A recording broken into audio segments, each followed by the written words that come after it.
Bonjour à tous, c'est toujours le frère Zulu là dans l'émission, dans les révélations cachées, la parole de l'Oba. Je rends grâce à l'Oba, le créateur du ciel et de la terre, de ce qu'il est grand, glorieux et redoutable. Je remercie l'Oba parce qu'il est bon, parce qu'il est fidèle, parce qu'il est tout puissant et de ce qui vit inexplicablement hors de toute réalité. Donc aujourd'hui, par sa permission, par sa grâce, par sa toute divine puissance, on va encore entrer dans les révélations spirituelles très élevées. Aujourd'hui, nous allons parler de la race des primates. Les primates, c'est-à-dire réellement, on va parler des singes parce qu'il existe plusieurs sortes de primates. Mais ici, on va parler de la catégorie des singes. Vous savez qu'actuellement, partout dans le monde, que ce soit dans les livres d'histoire, même dans les écoles, les manuels, les fascicules, tout ça, on vous a déjà parlé. Et en tout cas, cet homme-là, le seul Néphilim qui était venu, qui était possédé, connu sous le nom de Darwin, vous a fait comprendre, en tout cas, selon sa théorie, que l'homme venait du singe. Donc, que c'est l'évolution. Et si l'homme venait du singe, la logique veut qu'il n'y ait plus de singe actuellement si l'homme vient du singe, puisqu'il y a eu évolution. Mais bref, maintenant, on vous parle de la soi-disant première personne qu'ils ont retrouvée, connue sous le nom de Lucie. On va vous donner la véritable définition du mot Lucie dans cet enseignement-ci. Et vous verrez que tous ces gens qui sont derrière la théorie de l'évolution, tous ces gens qui sont derrière Darwin, ont su quelque chose, mais ils ont dissimulé cela à l'humanité. Mais ils ont juste montré étalé le mensonge que vous connaissez actuellement. Donc, on va vous parler de l'homme de Néandertal, le mot habilis, le mot erectus, Homo sapiens, ainsi de suite. Et on va vous donner la véritable histoire, l'origine même des singes. Est-ce que Dieu, l'Oba, a créé le singe au début de la création? Point d'interrogation. Plein de gens se posent cette question.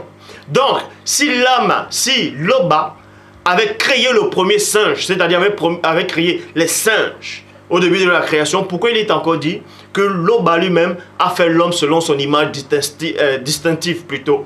Donc, ce qui veut dire, est-ce que si le singe actuel dont vous voyez ressemble, en tout cas physiquement à l'homme, et dans d'autres traductions plutôt, il est dit que Dieu a fait l'homme à son image. Est-ce que ça veut dire que le singe a son équivalent dans le plan spirituel? Parce que l'homme physique, en tout cas l'homme là, noir est le reflet du spirituel. Et si le singe actuellement, que ce soit le grand singe, ressemble aux hommes, est-ce qu'il y a, comme j'ai dit, l'équivalent du singe dans le monde spirituel? Ça, c'est encore un point d'interrogation. Parce qu'il est dit dans Proverbe 19.2 que le manque de science n'est bon pour personne. Et dans Proverbe 25.2, la gloire de l'Oba est de cacher des choses et la gloire des rois est de sonder des choses. Donc, les scientifiques, les archéologues ont sondé les mystères même de la création. Ils n'ont rien su. À part quelques-uns qui sont entrés dans l'Afrique ancestrale, ils ont découvert un secret, l'origine même du singe, l'origine même de l'humanité, l'origine de certains animaux. Mais ils ont dissimulé cela au monde. Ils sont venus vous raconter des barlivaines, des mensonges. Donc je suis là pour rétablir la vérité authentique, originelle. Donc, est-ce que l'homme descend du singe? Plein de personnes posent des questions. Mais est-ce que la Bible que vous possédez parle des singes dedans? Oui, la Bible parle des singes. Avec le mot singe apparaît dans la Bible. Et on va vous le montrer. Et c'est là vous verrez qu'il n'y a qu'un seul enseignant. Un seul qui détient la connaissance absolue. Les mystères cachés. C'est celui qui est en face de vous. Donc pour ça, toi qui me regardes, peu importe où tu es assis, peut-être sur ton canapé, devant ton light-up, ce que tu es en train de faire, écoute attentivement cet enseignement et vous verrez. Donc pour ça, je vous exhorte de vérifier dans 1 Roi, je répète, 1 Roi, chapitre 10 au verset 22. Dans la Bible de Jérusalem, il est dit ceci.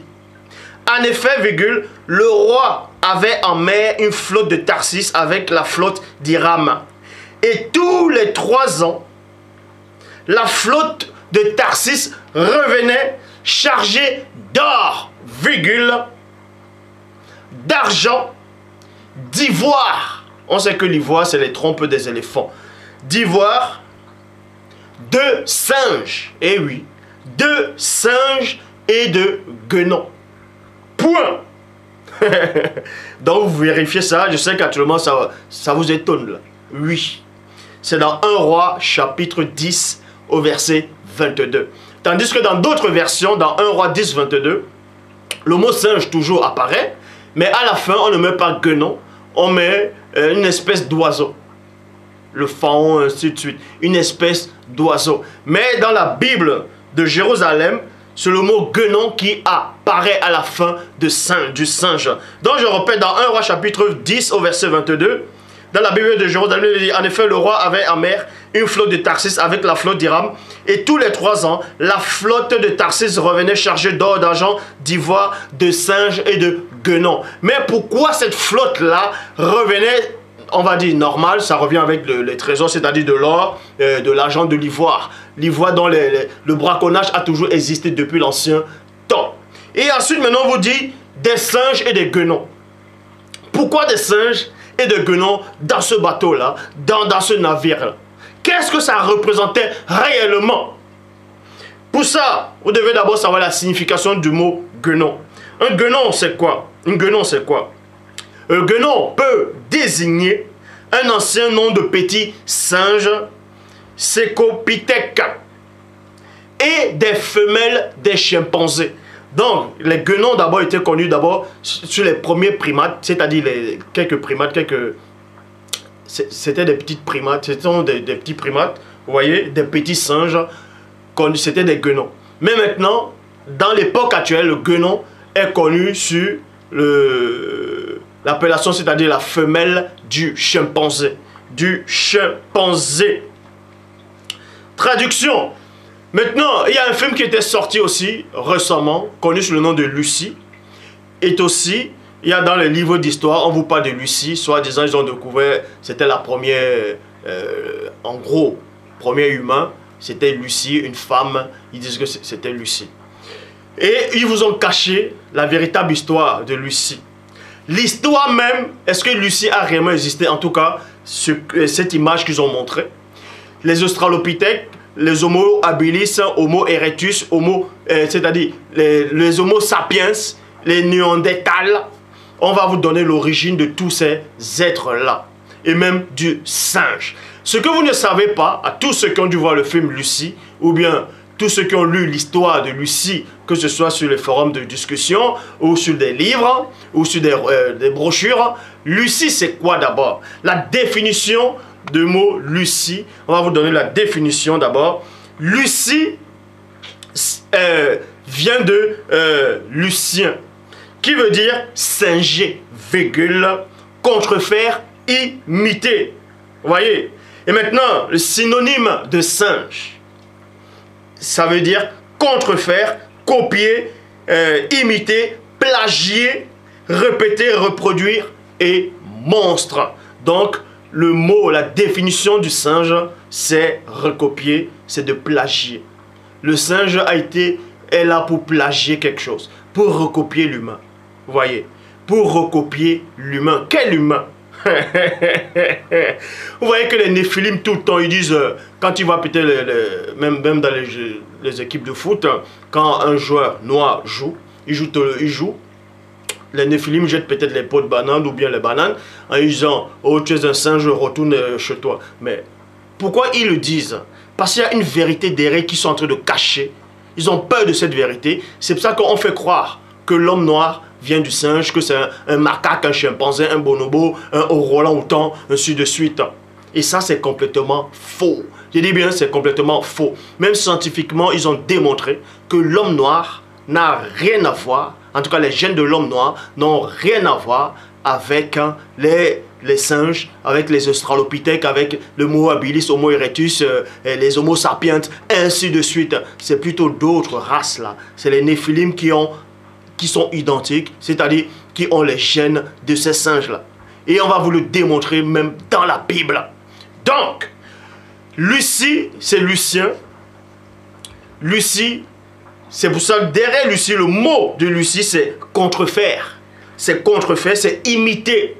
C'est imiter. Vouloir imiter le peuple de Dieu, vouloir imiter copier, vouloir mettre quelqu'un qui ressemble à ce que Dieu lui-même a créé, c'est-à-dire l'homme a créé le premier homme noir qu'il a fait du limon de la terre. Et le but de Lucie, de Darwin, des scientifiques actuellement, c'est pour tromper l'humanité, c'est pour mettre l'homme noir en arrière et faire croire des hérésies. Donc, on vous dit ici dans Genèse, chapitre 1 au verset 24, Bible, parole de vie. L'homme a dit, 2 points, que la terre produise toutes sortes d'animaux. 2 points. Animaux domestiques, petites bêtes et animaux sauvages de chaque espèce, et cela arriva. Point. Et cela arrive. Les animaux, les singes sont des animaux aussi. Voilà. Mais dans la Genèse, on vous dit que l'homme, dans Genèse 1, 24, a permis que les animaux puissent être sur la terre. Est-ce que parmi ces animaux, il y avait des singes? On va dans Genèse chapitre 2 au verset 20. Genèse 2, 20. Dans la traduction Abbé Filion, il est dit ceci. Adam, c'est-à-dire Moto, appela tous les animaux d'un nom qui les était propre. Tous les oiseaux du ciel que les bêtes de la terre. Point. Mais il ne trouva point d'aide pour Moto qui lui fut semblable. Donc dans Genèse chapitre 2 au verset 20, on vous dit ici là que Moto, l'homme qui, c'est-à-dire le premier homme noir, a donné le nom à tous les animaux de la terre, que ce soit même les oiseaux du ciel, et ainsi de suite. Mais il n'y avait personne qui lui ressemblait. Est-ce que vous comprenez? Il n'y avait personne qui ressemblait à Moto, c'est-à-dire à Adam, à cet homme-là universel. Or, on sait qu'actuellement les singes ressemblent, ont en tout cas la morphologie d'un humain. Mais dans Genèse chapitre 2 au verset 20, on vous dit qu'il n'y avait personne qui correspondait à cet homme-là. Mais il y a une vraie version de la Bible qui va réellement expliquer si Dieu a créé les singes ou pas. Donc, dans 1 Corinthiens, chapitre 2 au verset 14, il est dit, traduction lue seconde 1910, mais l'homme animal ne reçoit pas les choses de l'esprit de Dieu, virgule, car elles sont une folie pour lui, et il ne peut les connaître parce que c'est spirituellement qu'on en juge. Donc on parle ici d'un homme animal. Maintenant, dans d'autres versions qui étaient mal traduites, on vous dit l'homme naturel. Mais si l'homme naturel, on fait croire que Moto, c'est-à-dire Adam, était l'homme animal. Et que Christ est venu en tant qu'homme spirituel. Adam n'était pas un homme animal. C'était une âme vivante. C'était un être vivant qui n'avait rien à voir avec l'animal. Est-ce que vous comprenez? Donc, ici, on fait allusion à l'homme animal. C'est qui cet homme animal-là? Déjà, est-ce que c'est un homme? Donc, pour ça, on va dans Nombre, chapitre 13, au verset 32. Il est dit dans la Bible des peuples. Ils se mirent à décrire le pays qu'ils avaient visité. Ils dirent aux Israélites, le pays que nous avons exploré est un pays qui dévore ses habitants. Qui dévore? Dévorer, c'est quoi? Premièrement, on s'arrête sur le mot de dévorer. L'homme ne dévore pas, l'homme il mange, il mâche. Or, les animaux dévorent. C'est-à-dire les animaux sauvages, ils vont te dévorer. Que ce soit même les singes, les babouins, eux, ils dévorent. Les gorilles, ils peuvent te dévorer. Quand on parle des animaux, on dit dévorer. Est-ce que vous comprenez? Donc d'ici là, dans Nombre, chapitre 13, au verset 32, qu'ils ont parcouru un pays, et ils ont remarqué que dans ce pays, il y avait des êtres là-bas qui dévoraient les habitants. Qui dévoraient. Donc c'était des monstres, c'était des animaux, ce sont des hybrides qui résidaient dans cette cité-là, dans cette ville-là. Donc vous dites ici là, les hommes qui habitent sont de très grande taille. Vous pensez que Hollywood, quand ils ont fait le film de King Kong, c'est quoi? King Kong, ça veut dire quoi? Ça veut dire roi des singes, si vous voyez, ou bien roi le gorille. roi gorille. King, c'est le roi Kong, c'est le gorille, donc le roi de gorille. Et on vous montre des grandes tailles. C'est pour ça qu'il est dit ici, dans Nombre chapitre 13, verset 34, traduction Abbé Filion. Nous avons vu là des hommes qui étaient comme des monstres.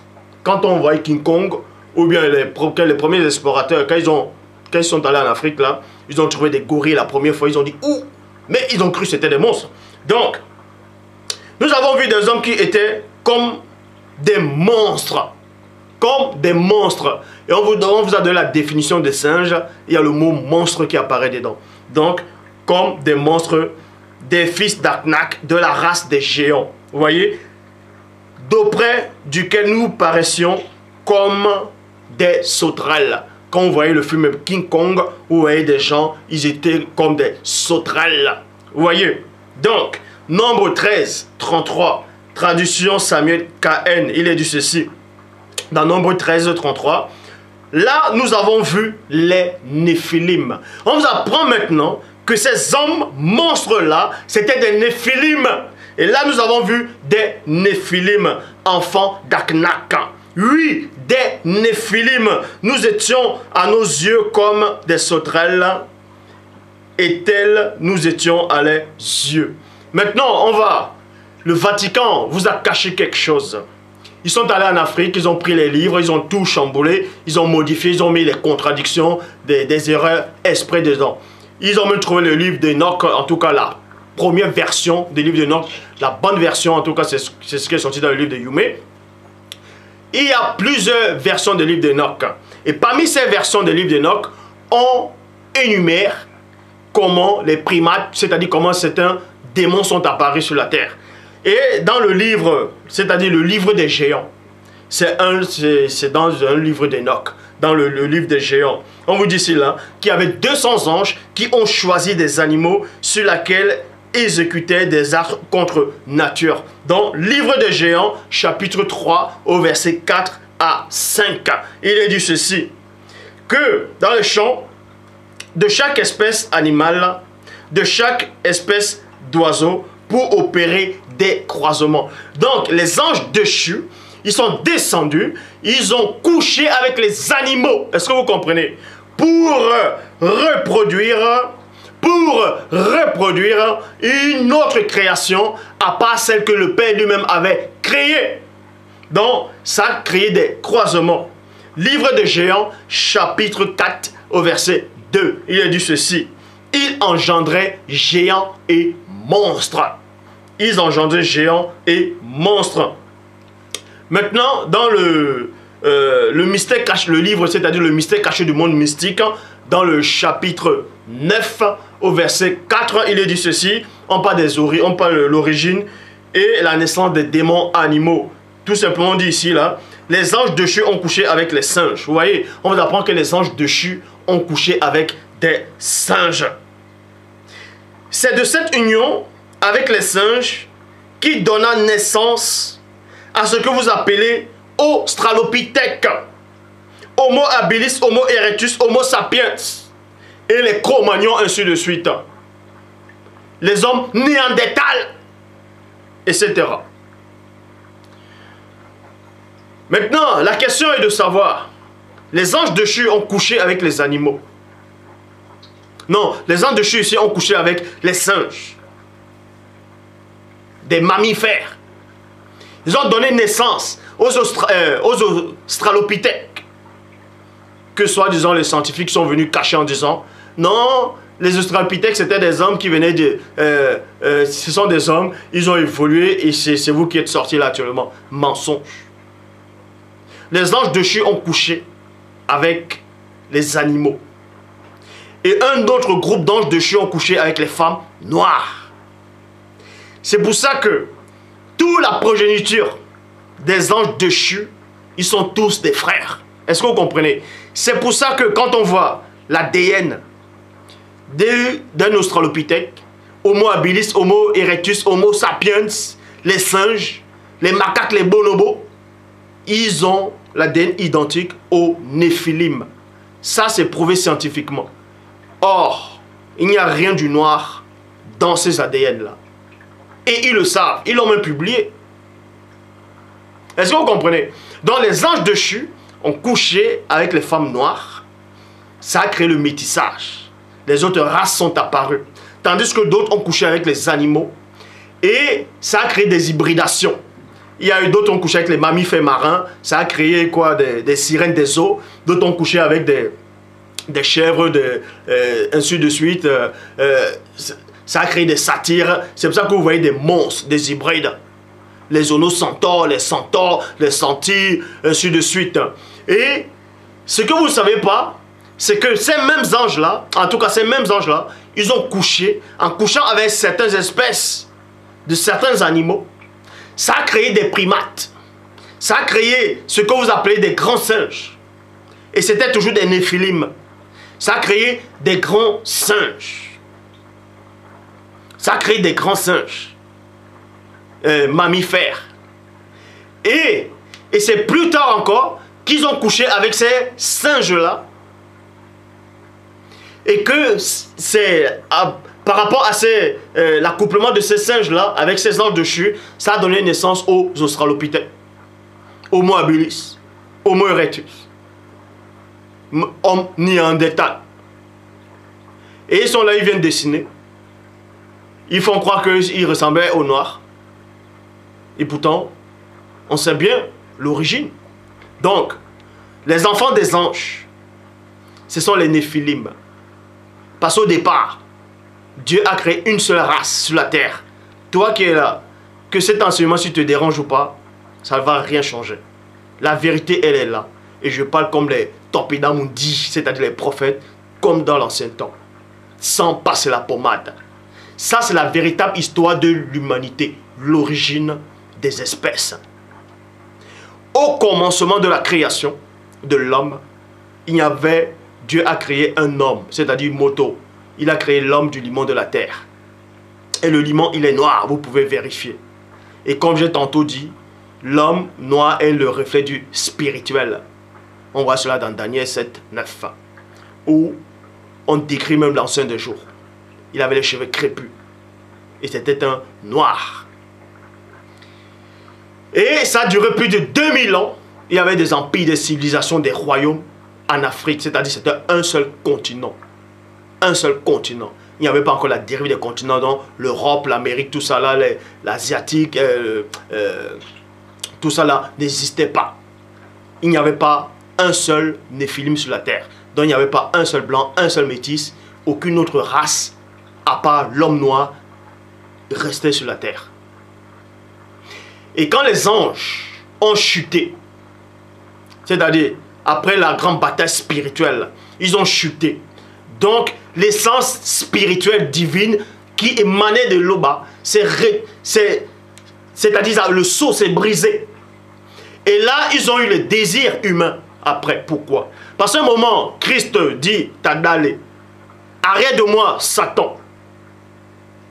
Car tu n'as pas les pensées de Dieu, mais tes pensées sont les pensées d'homme. Donc vous dites cela que Satan lui-même a les pensées d'un homme. C'est-à-dire de celui qui est livré dans la chute, dans la chair.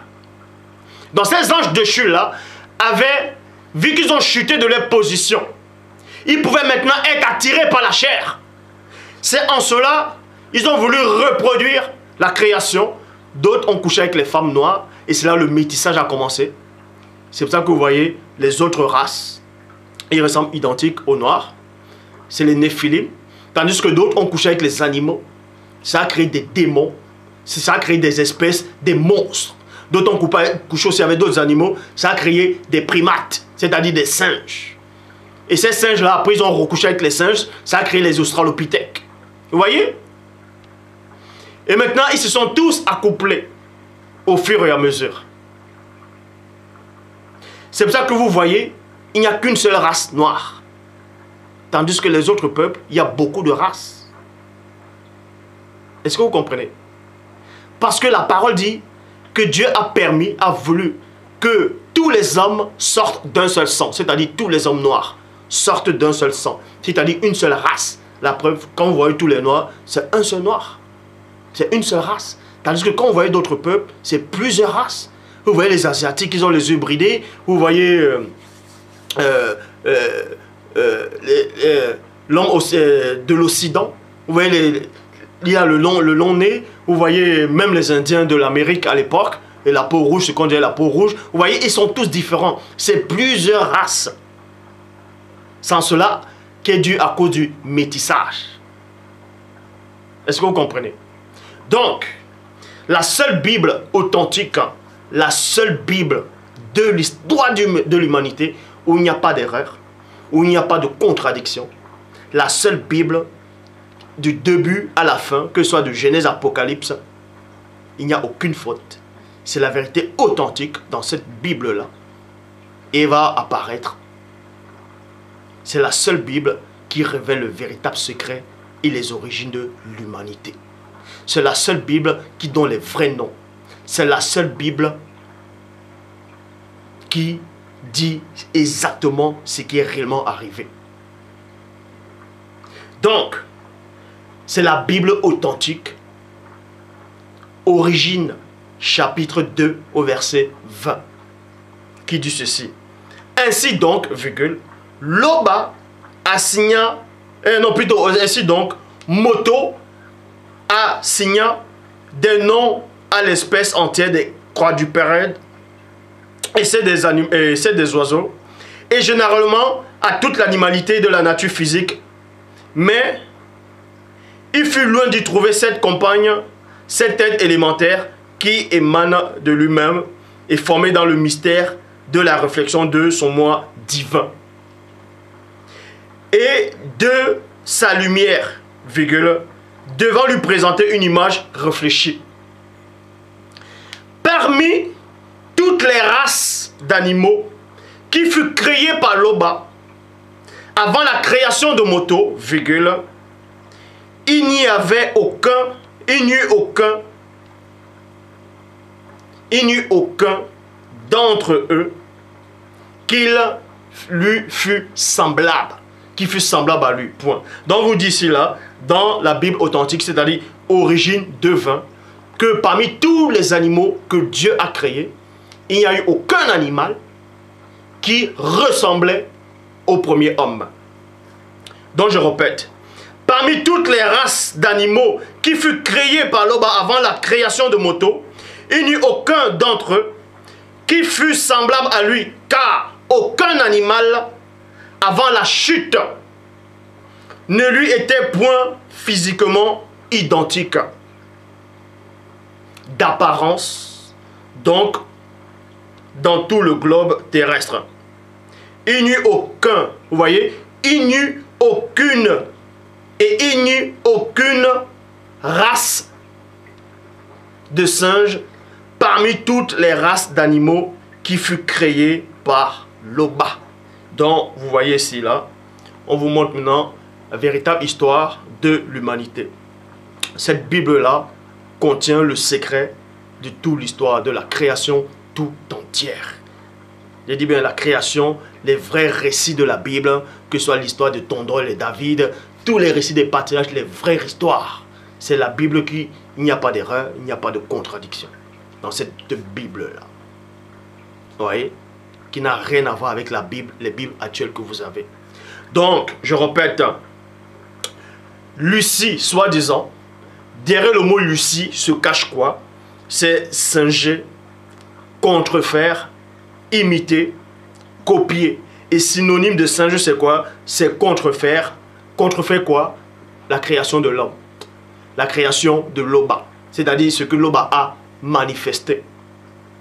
On veut identifier cet homme-là, en tout cas ces singes-là, à l'homme noir en disant que c'est le premier homme. Ça, c'est un mensonge. Donc, je répète encore, je vous donne un autre petit résumé. Je vous redonne le résumé. Dieu a créé le premier homme noir. Vous voyez cela dans Genèse 2, 7. Dans la traduction Abbé Filion, il est dit: le Seigneur Dieu forma l'homme du limon de la terre. Et on sait que le limon, il est noir. Vous voyez cela même dans l'Égypte antique, par rapport au Nil. Quand il pleuvait, quand il y avait la marque d'eau, il y avait la boue qui s'accumulait, qui montait là. C'était ça, le limon. Et c'était noir. C'est pour ça que dans Genèse 2, 6, on dit quoi? Une vapeur s'éleva de la terre et ça arrosa toute la surface du sol. C'est-à-dire c'était l'eau qui a arrosé la surface du sol pour rendre ça boueuse. Vous voyez? Et c'était noir. C'est pour ça que dans le verset 7, on dit, il a pris à partir de cet argile-là, c'est-à-dire de ce limon-là, et non de la poussière, de ce limon-là, il a formé l'homme. Donc, la véritable histoire de l'humanité, en tout cas même du côté spirituel, c'est quoi? Dieu, que cela vous choque ou pas, dans sa préscience, a créé l'homme noir sur la terre. Pour que l'homme noir domine sur la terre, soit le maître absolu sur la terre. C'était ça, il n'y avait qu'une seule race. Parce que la spiritualité est une question de race. Donc l'homme noir seul devait habiter sur la terre. On parle de ça dans Job. À eux seuls, la terre leur fut donnée. Et nul étranger n'était encore venu. Donc Dieu a créé le premier homme noir. Il a dit à cet homme-là de se multiplier avec la femme aussi qu'il a manifestée, la femme noire, Ève, Mouton. Il a manifesté cette femme-là, il a dit, allez multipliez-vous, remplissez la terre. Mais une seule race. Donc, quand il dit remplissez-vous, remplissez la terre, c'était dans la pensée spirituelle. La terre devait être peuplée uniquement que des noirs. Les autres races ne devaient pas arriver sur la terre dans cette création-ci. Je sais que cet enseignement peut vous troubler, mais c'est ainsi. C'est la vérité authentique. Donc, mais on a néanmoins créé les animaux avant les hommes. Et parmi ces animaux qu'on avait créés, il n'y avait pas de singe dedans. Parce que l'homme seul était le modèle absolu qui lui correspondait. En tout cas, le physique qu'il avait, il n'y avait aucun animal qui avait ce physique sur la terre. Et quand les anges déchus, en tout cas quand Satan a voulu prendre la place, soi-disant, a voulu être semblable à mon père, il a été expulsé. Donc ils ont chuté. Et quand ils ont chuté, un groupe d'entre eux, dans d'autres livres de Noch, qu'on les appelle des Grégory, ils ont chuté dans le livre des secrets de Noch, chapitre 18 au verset 3. Ils ont chuté, ils sont venus sur la terre, d'autres ont couché avec les femmes, ils ont apporté le métissage. C'est là où vous voyez plusieurs races maintenant. Les Néphilim, on les appelle les Néphilim. Un Néphilim, c'est quoi? Le Néphilim, c'est la définition des enfants, des anges avec les femmes noires. C'est ça les Néphilim aussi avec des animaux. Ce sont des Néphilim. Donc les singes, les gorilles, les macaques, les bonobos, les chimpanzés, ce sont des Néphilim. Est-ce que vous comprenez? Ce sont des Néphilim. Les Australopithèques, Homo habilis, Homo erectus, Homo sapiens, l'homme de Cro-Magnon, ce sont des Néphilim. Ce sont des Néphilim. Est-ce que vous comprenez? Donc, les anges là maintenant déchus ont couché aussi avec des différentes espèces d'animaux. Et parmi certains animaux, ça a créé des monstres géants qui se nourrissaient même de la chair humaine après. Dans la Grèce antique, on les appelle des titans. Ça a créé des titans, des monstres. C'est pour ça que dans la Grèce antique, on parle des cyclopes, on parle de chimères, on parle de différentes espèces d'hybridation. Et d'autres ont créé, d'autres anges ont couché avec certains animaux qui ont donné naissance aux primates. C'est-à-dire, pas à tous les primates, mais aux singes. Aux grands singes. C'est pour ça qu'ils avaient la morphologie. C'est pour ça que les singes ont la morphologie d'un homme. Pourquoi? Parce que les anges ont la morphologie humaine. En gros, parce que l'homme noir est le reflet du spirituel. Est-ce que vous comprenez? C'est pour ça que les singes ressemblent à l'homme. Parce que une partie d'eux, c'est-à-dire, ils viennent de l'animal et des anges déchus. Et aussi, ces anges-là aussi ont couché, en tout cas, ces anges-là aussi toujours, ils sont accouplés aussi avec ces singes-là encore. Les anciens singes de l'époque, qui ont donné naissance aux hommes néandertals, Homo habilis, Homo erectus, Homo sapiens, les Cro-Magnons. Et on veut vous faire croire que c'est au début de l'histoire, avant l'âge de pierre. Et là, si c'est l'âge de pierre, c'était que les Cro-Magnons. Mais ils ont caché toute l'histoire. Ils ont oublié de dire que tous ces Cro-Magnons-là, tous ces Homo sapiens, c'était eux-mêmes, c'était des Néphilim. et que l'homme noir n'a rien à voir avec tout ça. Est-ce que vous comprenez? C'est ce que Romains 11 parle. Mais ils ont camouflé ça dans Romains 11, dans les versions actuellement. Dans Romains 11, l'olivier naturel et l'olivier sauvage. Quelque chose de sauvage, c'est quoi? On dit un animal est sauvage. Est-ce que vous comprenez? L'olivier naturel, c'est-à-dire la race naturelle, et l'olivier sauvage.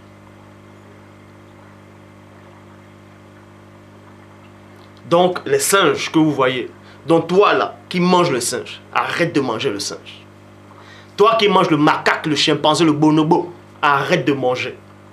Donc, si toi, peu importe la ville où tu es, noir, un néphilim t'insulte, tu te dis, oh, tu es un singe, retourne chez toi, que tu viens du singe. Dieu lui mensonge, que c'est toi qui viens du singe. Puisque le singe, c'est un néphilim. Je sais que cette vérité, si ça dérange, ça choque, mais je dois dire la vérité authentique, telle qu'elle est. Parce que je suis là pour apporter cette vérité. Et je ne mets pas de pommade. C'est fini ça. La véritable histoire de l'humanité, c'est ça. Et si l'Oba le permet, je parlerai aussi de la stratosphère.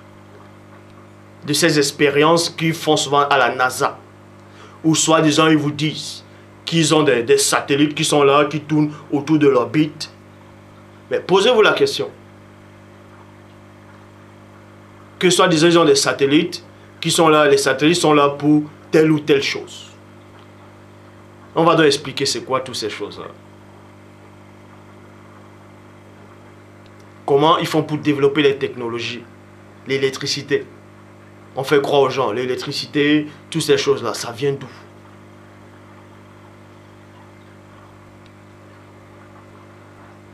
Donc, le Père s'est encore glorifié.